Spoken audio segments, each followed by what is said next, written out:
සජිත් ප්‍රේමදාස මහත්තයා ගැන මට තියෙන විග්‍රහය නම් මේ චේන් එක හැමතිස්සෙම අර සමහර අයිටම් තියෙනවනේ කඩින් බඩ මිලදී යන අයිටම්ස් තියෙනවා ඒවා රාක්කෙම තියලා ඒ කියන්නේ පාවිච්චි නොකරම එක්ස්පයර් වෙන අයිටම්ස් තියෙනවා.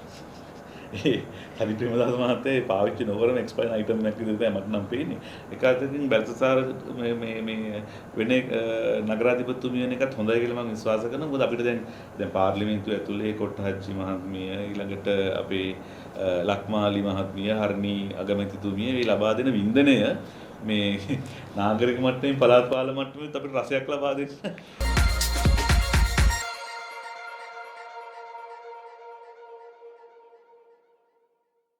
අයබෝවන් මම හිතන්නේ අපි අද දෙවෙනි වැඩසටහනට අවිල්ලා තියෙනවා මේ අපි මේ පටන් ගත්ත අලුත් වැඩේ.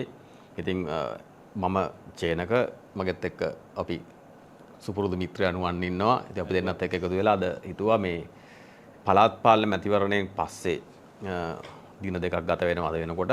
ඉතින් මේකත් එක්ක මේ මොහොතේ රටේ ජනතාවගේ ජන මතය සහ ඡන්දය සඳහා ඉදිරිපත් වෙච්ච අයගේ ජන මනස ක්‍රියා කරන ආකාරය ගැන අපි කතා කරන්න හිතුවා. හැබැයි නුවන් මේකේ මේ හොඳ තැනක් තියෙනවා මම හිතන්නේ කාලයකට පස්සේ මේ හැමෝම සතුටින්. කියන්නේ විපක්ෂ නායකවරයාත් සතුටින්, ජනාධිපති සහෝදරයාත් සතුටින්. ඕන් කියනවා අපි තමයි ජයග්‍රහණය කරේ කියලා. ඊට පස්සේ නාමල් රාජපක්ෂ මහතා හොත් කියනවා අපි මම තමයි ලොකුම ජයග්‍රහණය අත්පත් කරගත්තේ කියලා. මම හිතන්නේ මේ කාලයකට පස්සේ මැතිවරණ ප්‍රතිඵලයත් එක්ක ජනතාවගේ සේවෙතත් ඡන්ද ඉල්ලපු පක්ෂ නායකයෝ ඔක්කොම හිතන්නේ හැමෝම හිතරවට ගන්න මිනිස්සු ඉස්සරහා කියන ව්‍යාජ සන්තෝෂයක් කියන එක මම නම් හිතේ. ඔව් ඒක එහෙම තමයි මම අපි කාලයකට පස්සේ අපි දැක්ක මේ හැමෝම සතුටු වෙච්ච ආකාරය අඩුම ගන්න මේ ව්‍යාජව හෝ සතුටු වෙනවා දැකීමත් සතුටක්. ඒක නිසා ඒගොල්ලෝ ඔක්කොම සතුටින් යමක් සිදුවන්නේ කොක්කන්ඩලා සිනාසීමටවත් කොටු කරගෙන නැඩීමටවත් නෙමෙයි තීරුම් ගැනීම සඳහා කියලා තියෙනවනේ. මම හිතනවා අපි මේ බාහිරව මාධ්‍ය ආයතනවල ප්‍රමාධ්‍ය ප්‍රකාශවල එක එක දේවල් ප්‍රකාශයටපත් වුණාට මේ ජනවර මේ ඇතිවිච්ච ජනතා මතය ප්‍රකාශයටපත් වී පළාත් පාලන මැතිවරණය ඇතුලේ මම හිතනවා සියලුම දේශපාලන පක්ෂ එක ගැඹුරු සාකච්ඡාවකට අභ්‍යන්තරිකව යොමු කරගත යුතුයි කියලා. පැහැදිලිවම. මොකද මේ ජනමතය ඇතුලේ ජනතාව පැහැදිලිව ප්‍රකාශ කරලා තියෙනවා. මොකද ජනාධිපතිවරණයේ මැතිවරණ ප්‍රතිඵලයට අපි ගියොත් එහෙම 50% ගන්න බැරි වෙන ඉතිහාසයේ පළවෙනි වතාවට මම හිතන්නේ දෙවෙනි මනාපය ගණන් කිරීම දක්වා මේ මැතිවරණය එනවා. එතන හැබැයි එතනින් පස්සේ ජනතාව ඉතා අමුතුම තීන්දුවක් ගන්නවා. ජනාධිපති ධූරයත්පත් කරගත්ත පක්ෂයට සහ කණ්ඩායමට පාර්ලිමේන්තුවේ 3/2ක බලයක් දෙනවා. අති විශාල ජනවරමක් ලබා දෙනවා. එතනදී ඇත්තටම මේ චෙනක ඇත්තට මෙතන සිද්ධ වෙන දේ තමයි පාර්ලිමේන්තු මැතිවරණය වෙනකොට පාර්ලිමේන්තු මැතිවරණය වෙනකොට ජනතාවට මාලිමාව විශාල ජයග්‍රහණයක් ලබා ගත්තා කියන එක ඇත්තටම වැරදි අර්ථ විග්‍රහයක් මම කියන්නේ. ඒකට හේතුව තමයි දැන් ගෝඨාභය රාජපක්ෂ ජනාධිපතිවරයා ලක්ෂ 69ක් ගත්තා. ඒ 69 ලක්ෂයත් අරගෙන තමයි පාර්ලිමේන්තුවේ ආසන 100 ගණනක් ගත්තේ. උන්ට නමුත් 150 මේ පාර්ලිමේන්තුවේ 3/2 බහුතරය හදාගන්න බැරි වුණා. හැබැයි ජනතා විමුක්ති පෙරමුණ පාර්ලිමේන්තු මාලිමාව පාර්ලිමේන්තු මන්ත්‍රී දුර 159ක් ගත්තා. ඒකට හේතු වුණේ ඇත්තටම මේ මැතිවරණයේදී මේ පහුගිය ආසන්නතම පිටිය මහා මැතිවරණයේදී අර රටේ අපි දැක්කේ මේ ඡන්දදායකයන් සංඛ්‍යාව මිලියන 17.1ක් වෙනකොට ඒකෙන් මිලියන 6ක් සම්පූර්ණයෙන් මිලියන 6ක් ඡන්දෙදීම වැළකී සිටියා. එතකොට ඒ වැළකීච්ච මිලියන 6න් අයින් කළාට පස්සේ ඉතුරු මිලියන 12න් තමයි කියන්නේ 17 අපි මිලියන 11න් තමයි මාලිමාව බහුතරය ගත්තේ. හැබැයි 2019 තීච්ච 2020 තීච්ච මහා මැතිවරණයේදී ගෝඨාභය රාජපක්ෂ ජනාධිපතිවරයා හිටපු එකේ පොජ්ජන එක්සත් පෙරමුණු තරඟ ඒ බහුතරය ලබා ගත්තේ මිලියන 14ක ඡන්ද ප්‍රසාදිතයි. ප්‍රකාශිත ඡන්ද. ඒතර ඒ කියන්නේ ඒක මේ 159ක බහුතරයට යන්න හේතුුනේ චේනක ඇත්තටම ඒ ප්‍රමාණය ගියේ අර අනිත් දේශපාලන පක්ෂ වලට ඡන්දේ පාවිච්චි කිරීම සම්පූර්ණයෙන් නතර වෙච්ච නිසා. නතර වීම සහනුවන් මම මේකේ වෙනත් කාරණාවක් දකින්න මම ඉස්මතු කරන්න උත්සාහ කරේ. මේ කියන්නේ තනි පක්ෂයක් විදියට. දැන් අපි ගෝඨාභය රාජපක්ෂ මහත්මයාගේ බලය ගැනීමදී අපි දැක්කා විමල් වීරවංශ, උදේ ගම්මන්පිල, එතනින් එහාට වාසුදේව නානායක්කාර, අනිකුත් අවශේෂ වශයෙන් ගත්තාම පක්ෂ කීපයක්, කණ්ඩායම් කීපයක්. ඒතකොට පොහොට්ටුව, බැසිල් රාජපක්ෂ මේ ඇතුළු විශාල පිරිසක් එක්ක තමයි මේ බලය අත්පත් කරගන්නේ. හැබැයි මේකේ තියෙන අනිත් විශේෂ කාරණාව තමයි ජාතික ජන බලවේගය. කියන්නේ කිසිම පක්ෂයක් එක්ක සන්දානගත වෙන්නේ නැතුව උතුරු නැගෙනහිර ඇතුළුව තනි පක්ෂයක් තනි කණ්ඩායමක් එම තනි බලවේගයක් විදිහට පාර්ලිමේන්තුව 3 2ක අත්පත් කර ගැනීමේ ජනවරම තමයි මම හිතන්නේ විශේෂ වෙන්නේ මේ කාරණාවේදී. හැබැයි ඒ ජනවරම මේ වෙනකොට අද වෙනකොට අපි මේ කතා කරන මොහොත වෙනකොට මිනිස්සු තීන්දුවක් අරන් තියෙනවා සම්පූර්ණයෙන්ම 120කින් අකුලා දමන්න. එහෙම නැත්නම් ලක්ෂ 20කට එහා පැත්තේ ඡන්ද ප්‍රමාණයක් අඩු කරලා දීලා තියෙනවා.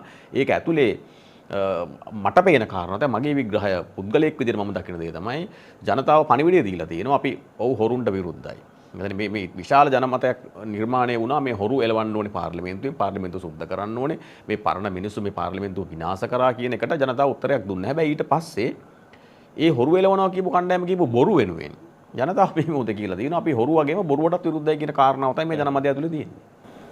ඒ කියන්නේ බොරුව මේ හොරකම වංචාව දූෂණය වගේම බොරුව ප්‍රෝඩාව සහ වෛරයත් සුදුසු නෑ. එහෙම නැත්නම් අපි ඒක ප්‍රතික්ෂේප කරනවා. ඒකට ප්‍රතික්ෂේප මිටට ප්‍රතික්ෂේප කරපු මැතිවරණයක් බවට මේක පත් වෙනවා. අර මම කිව්වේ චේන් එක මොනදී මේකේදී දැන් මේ ඡන්ද ප්‍රතිඵලය සම්බන්ධයෙන් ගත්තාම ඉතින් දැන් ඡන්දයකට ඉස්සෙල්ලා කිසිම දේශපාලන පක්ෂයක් කියන්නේ නැහැ අපි පරාජයටපත් වෙනවා කියලා. අවසාන අන්තිම එක මාසෙක දිනා නොගන්නා දේශපාලන පක්ෂයේ නායකයා පව මාධ්‍ය සාකච්ඡාවට අවිල කියන අපි දැඩි විශ්වාසයකින් කියන මොකද ඒක මොරාල් එක දෙන්න ඕනේ තමන්ගේ පාක්ෂිකයට සහ එකතු වෙන පිරිස වලට ඡන්දය පාවිච්චි කරන්න. ඒ වගේම තමයි දැන් ගත්ත මොරාල් එක රඳවගෙන ඉන්නත් ඒ විදිහටම කරන්න ඕනේ. ඒ නිසා තමයි මේ විවිධ හිත රවට්ට ගන්න අර්ථ නිරූපණ ඉදිරිපත් කරමින් ආණ්ඩු පක්ෂයත් ඒ වගේම අනිකුත් අවශේෂ විශාල පක්ෂ දේශපාලන පක්ෂත් මේ වැරදි සාවද්‍ය අර්ථ නිරූපණයක් කරන්නේ අපි මෙච්චර ප්‍රමාණයක් වැඩි කරගත්තා එකකින් දැන් නාමල් රාජපක්ෂ මහත්මයා කියන එතුමා මිලියනයක් දක්වා වැඩි වුණායි කියලා. හැබැයි එතුමාට මතක නැහැ එතුමා කොතින්ද පල්ලෙහාට අවිල්ලාද දැන් මිලියනේ බවට පත් වුණේ කියන කාරණාව. ඒ අර රනිල් වික්‍රමසිංහ මහත්තයාගේ කාලේ බඩු මිල වැඩි කරනවා වගේ ඒක රුපියල් අර 2000ට තිච්ච ගෑස් සිලින්ඩරේ 5000ට වැඩි කරලා ඒක 3000ට 4000ට අඩු කළාම සතුටු වෙන මිනිස්සු.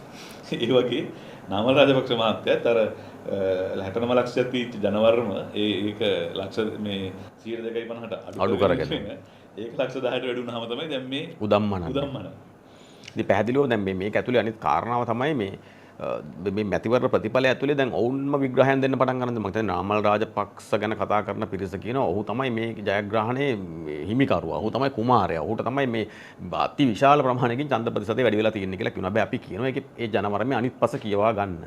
ඒ 10%ක් ගන්නවා කියන එක ඇතුළේම තියෙනවා 90%ක් ඔහු ප්‍රතික්ෂේපයි කියන කාරණාව. ඒතකොට බහුතර බලය ලබාගත් මාලිමා කණ්ඩායමටත් ලැබිලා තියෙන 40 ගණනක ජනවරමක්. ඒ කියන්නේ 50%කට හෝ 50.1කට යන්න බැරි වෙලා තියෙනවා. ඒ කියන්නේ අදුම ගානේ අර අපි කතා කරන සම්ප්‍රදාන 50%ක් අත්පත් කර ගැනීමට දක්වා යන්න බැරි වෙලා තියෙන. ඒ කියන්නේ අති විශාල ජනතාවක් මාලිමාව ප්‍රතික්ෂේප කරලා තියෙනවා මේ මැතිවරණ. ඒකද මේක ඇතුළේ මේ ජනතාව දීලා තියෙන පණිවිඩය තමයි අපි තාමත්ම ස්වාධීනයි.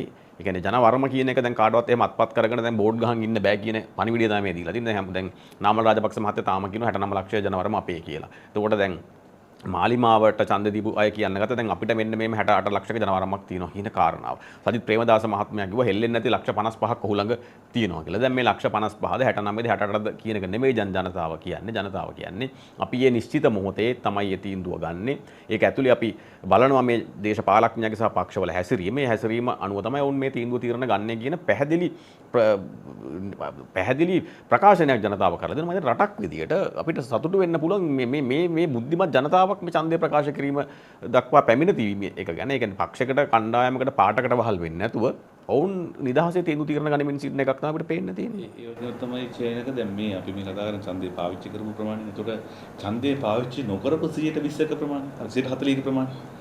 ඒ 140 මේ රටේ ප්‍රජාතන්ත්‍රවාදී ව්‍යුහය ඇතුලේ ක්‍රියාත්මක පිරිසක් නේ. ඔව් අපි ඕකෙන් පොඩි බාධා කරමු. යම් ප්‍රමාණයක් අපි අයින් කරමු ලෙඩ වෙච්ච අය ඉන්න පුළුවන් විදේශගත වෙච්ච අය ඉන්න පුළුවන්. නමුත් 130ක විතර ඈත ඉතිහාසය ඇතුළත ඡන්දය පාවිච්චි නොකිරීම වැඩිම වාර්තා වුණ මැතිවරණය බවට මේකපත් වෙලා තියෙනවා. ඒතකොට 140ක් කියලා කියන්නේ දැන් ලක්ෂ දැන් පහුගිය මහ මැතිවරණ ලියාපදිංචිලා තියෙන මිලියන 17ක ඡන්ද සංඛ්‍යාවෙන් ගත්තොත් එහෙම ඒ කියන්නේ 140ක් කියලා කියන්නේ මේ මම හිතන්නේ ලක්ෂ 50කට වැඩි ප්‍රමාණයක්. ඒ කියන්නේ ලක්ෂ 40යි 28යි කියන්නේ ලක්ෂ 68කට ඒ කියන්නේ 68 ලක්ෂයක් මේ මැතිවරණයේදී ඡන්දේ පාවිච්චි කළා නෑ. ඒ කියන්නේ වර්ජනය කරලා වර්ජනය කළා කියන්නේ දැන් නාමල් රාජපක්ෂ මහත්තයාට හරි ගෝඨාභය රාජපක්ෂයන්ට තිබුණේ කියන 68 ලක්ෂ ජනවරමට හා සමාන ප්‍රමාණයක් මේ රටේ මිනිස්සු දේශපාලන ක්‍රියාවලිය මේ ප්‍රජාතන්ත්‍රවාදී ව්‍යුහය පක්ෂ ක්‍රමය සියල්ල ප්‍රතික්ෂේප කරලා තියෙනවා. ඒතකොට මෙතන තමයි මම කියන්නේ මේ දේශපාලනය තුළ වඩාත්ම වැදගත් පණිවිඩය කියවාගත්තු පණිවිඩය තියෙන්නේ මිනිස්සු මේ සිස්ටම් එක රිජෙක්ට් කරන තැනට ඇවිල්ලා තියෙනවා. එතකොට මගේ නම් ඉල්ලීම තමයි අපි අවධානය යොමු කරන්න ඕන තැන තමයි දැන් මේ පාර්ලිමේන්තු ක්‍රමයේ මැතිවරණ ක්‍රමයේ දේශපාලන පක්ෂ ක්‍රමයේ දැන් අපි අර මම හැමදාම අර කියන ලාල්කාන්තගේ හොඳ ප්‍රකාශයක් තියෙනවා. අර සමහරක් දේවල් තියෙනවා කියවා පැහැදිලි කිරීමෙන් තේරුම් ගන්නට වඩා කෙලවා ගැනීමෙන් හොඳට පැහැදිලි කරගන්නවා කියලා. ඒ වගේ තමයි මේ අපි 79 අවුරුද්දක හරි මේ කතා නිදහසෙන් පස්සේ පාවිච්චි කරපු දේශපාලන ව්‍යුහයන් ආර්ථික ව්‍යුහයන් කොයිතරම් දුරට මේ රටට උචිතද මේ රටේ මිනිස්සු කොයිතරම් දුරට විශ්වාසනීයත්වය වැළඳගෙන තියෙනවද කියන එක තේරුම් ගන්න මේක හොඳ අවස්ථාවක්. දැන් හොඳම මේ අවස්ථාව කියලා කියන්නේ දැන් මේක අතඹුලක් වගේ. දැන් මිතාම මෑත ඉතිහාසය ගත්තොත් එහෙම 2015 2019 2024 දක්වා එන ගමනේදී මේ රටේ ප්‍රධාන දේශපාලන පක්ෂ තුනම Tamange අතට අල්ලට අරගෙන සංසන්දනය කරන්න මිනිස්සුන්ට අවස්ථාව ලැබිලා තියෙනවා. ඒතර දැන් සාම්ප්‍රදායිකව ගත්තොත් එහෙම ශ්‍රී ලංකා නිදහස් පක්ෂය එක්සත් ජාතික පක්ෂය කියන කණ්ඩායමත් ඒකම පුද්ගලයෙක් පැත්තට මුණත් අපි සාම්ප්‍රදායික දේශපාලන පක්ෂයට මුන් දෙගොල්ලම එකයි කියලා කියනවා වගේම දැන් අනිත් පැත්තට මේ වමේ බලයක් නැත්නම් ආපු බුද්ධිමතුන් උගතුන් කියලා හදාගත්ත දේශපාලන බලයත් සංසන්දනය කළාම මේ වේදිකාවල කතා කරන දේවල් ඊළඟට කරන මෝඩ වැඩ ඊළඟට උද්දච්ච දේශපාලන ප්‍රකාශ මේ සියල්ලත් එක්ක ගත්තාම දැන් ජනතාවට මම කියන්නේ අර කෙලවා ගැනීමෙන් තේරුම් ගැනීම කියන ප්‍රවේශයට මිනිස්සු දැන් ඇවිල්ලා තියෙනවා. මිනිස්සු තේරුම් අරන් ඉන්න මේ දැන් මම කියන්නේ අපි දැන් මේ ජනමතය කියන එක පෙළගස්වා ගන්න ඕනේ මේ සිස්ටම් එක. ඇත්තටම මේ ජනවරම කියන එක එන්නේ මූලයේ වෙන්නේ සිස්ටම් චේන්ජ් එකකට. අනිවාර්යයෙන්. ඇත්තටම ඒ සිස්ටම් චේන්ජ් එකට යන්න මේ සිස්ටම් එක ඇතුළේම මේ කාටවත් හැකියාවක් තියෙනවද කියන ප්‍රශ්නෙට උත්තර හොයන්න මේ ජනවරමයි අර ප්‍රකාශයටපත් නොවිච්ච 40% පාවිච්චි කරන්න ඕනේ කියන එක මගේ නම් විශ්වාසය. ඔව් සහ මේක ඇතුලේ තමයි අනිත් පණිවිඩය තමයි නුවන් මම දකින දේ දැන් මේ මැතිවරණයේ කරලියට එන්නට පෙර සිටම මේ පළාත් පාලන මැතිවරණය ඇතුලේ මම හිතන්නේ ජාතික ජනබලවේගය අපි උදාහරණයක් ගත්තොත් ඔවුන් මම හිතන්නේ එළියට දුන්නේ එක චරිතය තමයි බැල්තසාර් කියන චරිතය. කොළඹ මහනගර සභාවේ නගරාධිපති ධූර අපේක්ෂිකාව බවට ඇයව තමයි උලුප්පුවේ. දැන් ඔබට හෝ මට හෝ මතක නැහැ මේ මාලිමාවෙන් ඉදිරිපත් වෙච්ච වෙනත් කිසිම නගරාධිපති ධූර අපේක්ෂකයෙක්ගේ නමක් අපිට කියා ගන්න බෑනේ. අනිත් පක්ෂවල ගත්තත් එහෙම එකක් තිබුණා. නමුත් මේ චරිතයට උන් විශේෂ බරක් තිබ්බා. ඒතකොට විශේෂ බරක් තියලා එහෙම ඔසවා තබපු චරිතය තරඟ කරපු කොළඹ මහනගර සභාව අවසානයේ විපක්ෂය മന്ത്രി ධූර 68ක් දක්වා ගිහිල්ලා මේ ඒක දිනා ගන්න බැරි තැනකට දැන් ඕන් පත් වෙලා තියෙනවා. හැබැයි දැන් මේක ඇතුලේ අපිට පේනවා මේ අනිත් සියල්ල පසකට තියලා මේ කොළඹ මහනගර සභාවේ බලයත්පත් කර ගැනීම සඳහා මහා මෙහෙයුමක් දැන් දියත් වෙනවා. ඒතකොට දැන් අපිට මෙතන තියෙන ප්‍රශ්නය තමයි මේ කොළඹ මහනගර සභාව වෙනුවෙන් මෙච්චර මේ තරංගයක් දෙන්නේ ඇයි? සහ ඒකේ අනිත් කාරණාව තමයි දැන් මේ මොහොත වෙනකොට එළියට එනවා කාරණා මේ മന്ത്രിවරුන් මිලදී ගැනීම දක්වා මේක දැන් ගිහිල්ලා තියෙනවා. ඒතර මේ සිස්ටම් එක චේන්ජ් කරන්න ආපු පක්ෂයක් සිස්ටම් එක චේන්ජ් කරනවා කියලා ජනවරමක් ගත්ත ජාතික ජනබලවේගය අවසානයේ ඒ රනිල් මහින්ද කරපු ඒ සිස්ටම් එකටම නම් යන්නේ. ඒ කියන්නේ මුදල් දීලා മന്ത്രിවරුන් එහෙම ගණේම බව තහවුරු කරමින් තමයි මේ සිටින්නේ. ඒතකොට මේක මහා ඛේද වාචකයක්. කියන්නේ කොළඹ නම් දැන් ඕන් හරිනම් ඉස්සරහට අවිල්ලා කියන්නේ කොළඹ මහනගර සභාව හරි ඕන කෙනෙක් බලය පිටව ගන්න අපිට මෙන්න මේ එතනින් එහාට තව 200 ගානක බලය තියෙනවනේ. අපි ඒක කරලා පෙන්නන්නම් කොළඹ මහනගර සභාව ගන්න හැබැයි හරියට කරේ නැත්නම් අපිට සිද්ධ වෙනවා පරතරේ කීයද?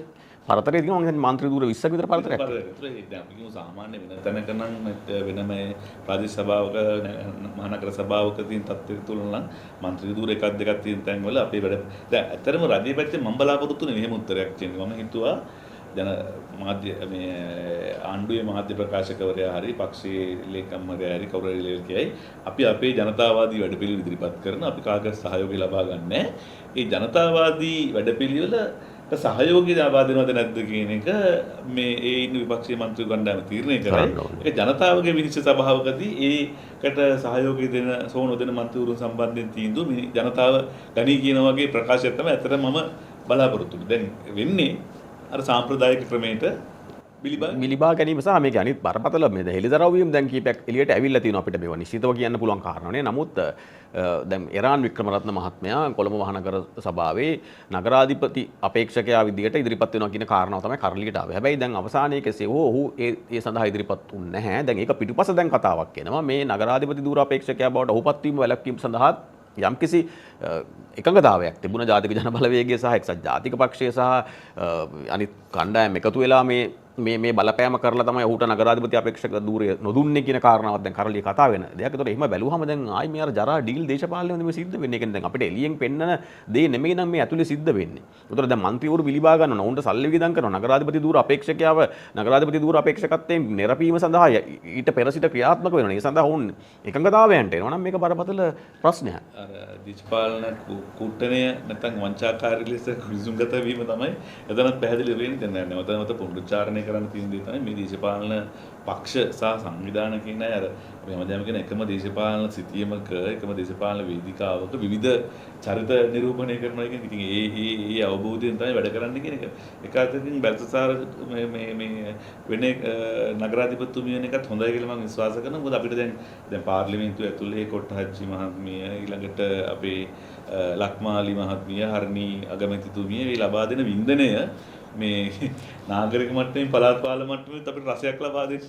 ඔව් පැහැදිලිව මම හිතනවා ඔබට මේක අපිට මේක තාම අපිට කියන්නේම අයිතියක් නැහැ. නමුත් අපිට හිතන්න පුළුවන් දැන් අපිට මතකනේ රෝසී සේනානායක මහත්මිය එවැනිම අපිට බැලු බැලමට චරිත දෙකේ වෙනසකට තියෙන්නේ වැල්දසාර මහත්මිය මේ ඇඳුම් මිලදී ගන්න නැහැ ෂෙයා කරගෙන අඳිනවා ඒ වගේ එකක් තමයි කියන්නේ. හැබැයි රෝසී සේනානායක මහත්මිය ඉතින් එහාට ගිය අර හයි එන්ඩ් ජුවලරිස් පාවිච්චි කරන එහෙම නැත්නම් අර ඒ වගේ වාහන පාවිච්චි කරන මම හිතන්නේ ඇයට දීලා තිබ්බ අර බෙන්ස් එකකද කොහෙද මම හිතන්නේ අර මේ උස්සරහ ඇරෙන්නේ නැහැ කියලා ඇයි කියලා තිබ්බා. ඉතින් එතකොට මේ චරිත දෙක අරගෙන බැලුවාම කොළඹ මහනගර සභාවට වෙච්ච දේ ගැන අපිට හිතා ගන්න පුළුවන් නේ. මොකද අය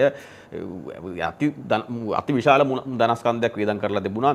අය ඉන්න තැන හදා ගන්න අනිත් වියදම් සඳහා මේ වගේ දේවල් තමයි අය ඇවිල්ලා කෙරුවේ. ඒතකොට දැන් බැල්සසාර මහත්මියටත් අපි හිතමු වැරදිලා හෝ මේ ධූරය හම්බුනොත් මෙතන එකම කාසිය දෙපැත්තක්ද එහෙම නැත්නම් ඊට වැඩිය වෙනස් චරිතයක්ද කියන ජනතාවට බලා ගන්න පුළුවන්. මේ මම අපි දැම්ම මේ සම්බන්ධයෙන් පූර්ව නිගමනයකට යන්න අවශ්‍ය වෙන්නේ නැහැ. මේ දැන් මාලිමාව පැත්තෙන් කියන තවත් තර්කයක් තමයි දැන් මුලින්ම ගෙනාපු තර්කයක් තියෙනවා මේ කියන එක අර ස්වාධීන කණ්ඩායම වලට දිගින් දිගටම ගැහුවානේ මේ ස්වාධීන කණ්ඩායම විදිහට එන්නේ අර පහුගිය කාලේ මජර දේශපාලන නියෝජනය කරපු දේශපාලන පක්ෂ සහ කණ්ඩායම් කියන දැන් ඔය ඒක මේ ජෙනරල් සාමාන්‍යකරණය කරලා කරපු කතාවක්. දැන් අනිත් පැත්තට මේකේ බූමරංගයේ බවට පත් උනේ දිට ධම්ම විදිහට පත් උනේ දැන් මම හිතන්නේ මාලිමාවට සිද්ධ වෙලා තියෙන හැම ආපු ස්වාධීන කණ්ඩායම් එක්ක ගනුදෙනුවකට ගිවිසුම් වලට යන්න. ඒක අර මං කිව්වා වගේ දේශපාලන ප්‍රතිපත්ති ඉදිරිපත් කළා ඒ දේශපාලන ප්‍රතිපත්තිය උඩකින් තව ගොඩනගන්න වඩා අර ඔබ කිව්වා වගේ මූල්‍යමය ගනුදෙනුවකට ගිහිල්ලා තමන්ගේ ගෙනා ප්‍රතිපත්ති පාවා දෙන්න සිද්ධ වෙලා තියෙනවා. අනිත් පැත්තෙන් ගත්තාම මේ අපි ඔය වේදිකාවල සමස්තයක් ඇටියට ඔය කතාව කිව්වට මේ කණ්ඩායම් නියෝජනය කරන්නේ වෙන මජර දේශපාලන පක්ෂ වලින් ආවයි කියලා කිව්වට දැන් මාලිමාව නියෝජනය කරන අපේක්ෂකයෝ දිහා බැලුවාම අපිට පෞද්ගලිකව එක එක සමහරක් කොට්ටාසවල අපේක්ෂකයෝ දිහා බැලුවාම කියන්නේ ඉතා පැහැදිලිව වෙනවා මේ ඉන්න අපේක්ෂකයෝ එක්සත් ජාතික පක්ෂයේ හිටපු පොහොට්ටුවේ හිටපු එහෙම අය නැවත එහාට ගිහිල්ලා මෙහාට ඇවිල්ලා ඒ වගේ මෙහි පාවිච්චි අපේක්ෂකයෝ ඉන්නවා. ඊළඟට මේකේ තව තර්කයක් ගැන ලස්සන තර්කයක් ගැන මේ පෞද්ගලික මේ හිතවත් ගමේ හින්දා තමයි මේ ඡන්ද දුන්නේ නැතුව මේ නිකන් හිතන්න එපා ලොක්කට හම්බෙච්ච ඡන්ද කියලා නිකන් පොඩි ඡන්දි පාට්ටයකුත් දානවා. ඇත්තටම මේ ප්‍රාදේශ සභා ඡන්ද කියන්නේ ගමේ ඡන්ද නම් ගමේ ගමට තමයි දෙන්න ඕනේ. අනිවාර්යයෙන් මේක තමයි යුත්තේ. වෙන්න ඕනේ දේ. ගමේ මරණාධාර සමිතියේ වැඩ කරන ගමේ දායක සභාවේ ඉන්න ගමේ ක්‍රීඩා සමිතියේ වැඩ කරන කොල්ලෙක් ඉන්නවනම් ගමේ ගමට ඡන්ද දෙන එක තමයි මේ මැතිවරණ ක්‍රමයේ ඇත්තටම මම දකින උත්කෘෂ්ඨ ලක්ෂණ ඒක දූෂණය කරන්නේ නැතුව ඇත්තටම ගමට සුදුසු පුද්ගලෙක් ගම මිනිස්සු ආදරය කරන ගම මිනිස්සු දන්න පුද්ගලෙක් තමන් වෙනුවෙන් ප්‍රාදේශ සභාවට යන එක තමයි මැතිවරණ ක්‍රමයේ වෙන්න ඕනේ. අපි විශ්වාස කරන්නේ මේ පක්ෂ ක්‍රමයේ කියන එක ප්‍රාදේශ සභා මට්ටමට ගෙනහැල්ලා ඉවරලා මේ ගමත් විනාශ කරන්න. කුලල් ගා ගන්න තත්ත්වයට ගෙනහැල්ලා විනාශ කරනවට වඩා පැහැදිලිව මොකද දැන් මේක අපි සරල විග්‍රහයකට ගියොත් එම කියන්න දෙන්නේ. කියන්නේ දැන් අපි හිතමුකෝ ගමේ පාරට තාර ටිකක් දානවා. දැම්මට පස්සේ ඊළඟ වැස්සට ඒක හොදගෙන යනවා. ඒ හොදගෙන ගියාම ගමේ මිනිහට පුළුවන් වෙනවනේ ගෙදරට ගිහලා බෙල්ලෙන් අල්ල ගන්න. බෙල්ලෙන් අල්ල ගන්න පුළුවන් වෙන මිනිහව තමයි පරිසස බවට එවන්න ඕනේ. මම හිතන්නේ ඒක තමයි විය යුත්තේ. මොකද ලාල්කාන්ත මහත්මයා එක තැනකදී විග්‍රහයක් කරනවා මේ සමහර මේ ආපු മന്ത്രിවරු ඇඟේ හැප්පුණාට මම අඳුරන්නේත් නැහැ කියලා. ඒ කියන්නේ රැල්ලට පාර්ලිමේන්තුවට ගහගෙන ආපු මිනිස්සු ඉන්නවා කියන එක ඒක කිව්වා. ඒතර මේ ප්‍රාදේශ සභාවෙත් ඇත්තටම මිනිස්සු මේ තීරණය ගත්තා නම් මේ ආකාරයටම මේ ප්‍රාදේශ සභාවටත් මිනිස්සු තෝරාපත් කරලා එවන්න ඇත්තට මහා විනාශයක් වෙන්න තිබ්බ. ඉතින් ජනතාව මම හිතන්නේ ලාල්කාන්ත මහත්මයාගේ මේ ප්‍රකාශයත් ගන්න නැති මේ ඡන්දය පාවිච්චි කිරීමේදී මම හිතන්නේ උදාහරණයක් විදිහට උන්ට මේක තේරෙන්නේ නැති. අපි දැන් ඔය අපි කියපු තත්ත්වයක්. ඒ කියන්නේ මේ දැන් ඒගොල්ලෝ චෝදනා කරන දේ තමයි මේ පුද්ගලිකව තියෙන හිත මිතුරුකම් වලට ඡන්දෙ දුන්නේ කියන එක. ඒ තත්ත්වයක් තිබුණු මැතිවරණ කොට්ටාස තියෙනවා. ඒ වගේම ඔය මහා මැතිවරණයේදී රැල්ලට කොටන් ගහගෙන ආවා වගේ පොල් පිටක් දැම්මත් පොල් එල්ලක් දැම්මත් ආපු මැතිවරණ කොට්ටාසක් තියෙනවා. සමහරක් මේ ප්‍රාදේශීය මැතිවරණ ක්‍රියාවලිය ඡන්දය පාවිච්චි කිරීම හරුණාම චේනක මැතිවරණ ක්‍රියාවලිය අතිශයින් සංකීර්ණයි. දැන් අපි එක ආසනයක් ගත්තොත් මේකට දාන්න ඕන අපේක්ෂක සංඛ්‍යාව තරුණ නියෝජනය කාන්තා නියෝජනය මේක දේශපාලන පක්ෂයකට මේ අතිශයින් ජනප්‍රිය අවස්ථාවකදී ජනතා මිත්‍රපෙරමුණ වගේ මාලිමාව වගේ පක්ෂයකට කරන්න පුළුවන්කම තිබුණට නැත්නම් ප්‍රධාන දේශපාලන පක්ෂයකට තිබුණට සාමාන්‍ය දේශපාලන පක්ෂ ඔබ අත්දැකීමෙන් දන්නා ඒක බොහොම දුෂ්කර කර්තව්‍යයක් මේ නම් ටික දාලා පුළුවන්. හොඳම වැඩේ ගන්නවා මම දැක්ක සමහර මේ ප්‍රතිඵල ප්‍රතිඵල ආපු ලයිස්තු ඒවා සමහර කොට්ටාස වල ඡන්ද බිඳුවයි වුණ අරන් තිබුණේ. ඒ කියන්නේ ඇත්තටම කියනවා නම් ඒ කියන්නේ කොට්ටාසර නියෝජිතයෙක් උන්ට දාගන්න බෑ. හැබැයි ඒ කියන්නේ ඉදිරිපත් වෙච්ච නියෝජිතයා ඒ කොට්ටාසෙන් ඉන්න කෙනාට ඒ කොට්ටාසෙ ඡන්දේ නැහැ. ඒ කියන්නේ එයා ඡන්දේ දාලා තියෙන වෙන කොට්ටාසයක. ඒතකොට එහෙම බැලුවම සමහර දේශපාලන පක්ෂ අපි දැක්කා.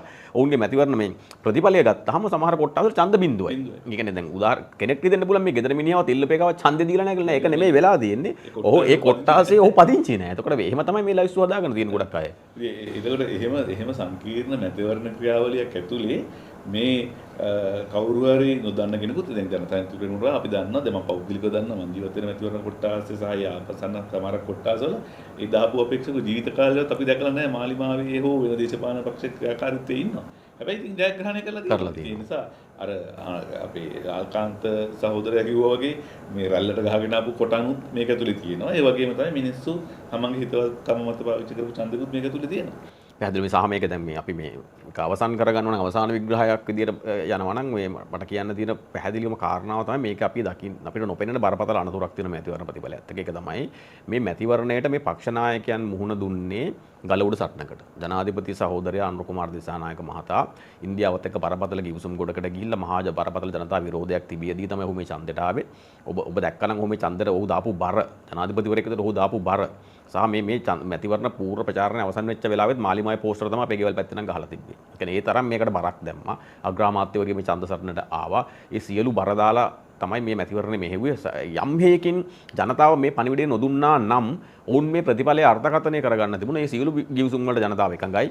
බලශක්තිය විකුණනවට එකඟයි. ඉන්දියාවට එකඟයි වගේ එකකට යන්න තිබුණා. ඒ අනතුරෙන් රට බේරුණා. මේකෙන්ද ජනතාවට අපි ස්තුතිවන්ත වෙන්න ඕනේ. ඒ වගේම අනිත් අනතුර තමයි සජිත් ප්‍රේමදාස මහතා ප්‍රමුඛ සමගි ජන බලවේගය ඇතුලේ නායකත්වයේ පිළිබඳ ලොකු අර්බුදයක් තිබුණා. ඒතකොට මේක ඇතුලේ ඒ පක්ෂයේ තිබ්බ ප්‍රජාතන්ත්‍රවාදී හැකිලෙමින් තිබ්බ අවස්ථාවක පක්ෂයෙන් එළියට බහැපු මිනිස්සු පවා සාධනීය විවේචනයන් කරමින් සිටියේ සම්බන්ධයෙන්. හැබැයි දැන් සජිත් ප්‍රේමදාස මහතා ඇතුළු ඒ සමගි ජන බලවේගයේ හිතනවා නම් දැන් මේ ප්‍රතිඵලයත් එක්ක ඊළඟ ජනාධිපතිවරයා දැන් ඔහු තමයි කියලා මම හිතන්නේ නැවත වටේකින් අර ඒ පක්ෂ ප්‍රජාතන්ත්‍රවාදයේ හැකිලේවි. ඒතකොට එතනින් එහාට මට නම් පේන්නේ රජිත් ප්‍රේමදාස මහත්තයා ගැන මට තියෙන විග්‍රහය නම් මේ චේන එක හැමතිස්සෙම අර සමහර අයිටම් තියෙනවානේ කඩින් බඩ මිලදී ගන්න අයිටම්ස් තියෙනවා ඒවා රාක්කෙම තියලා ඒ කියන්නේ පාවිච්චි නොකරම එක්ස්පයර් වෙන අයිටම්ස් තියෙනවා.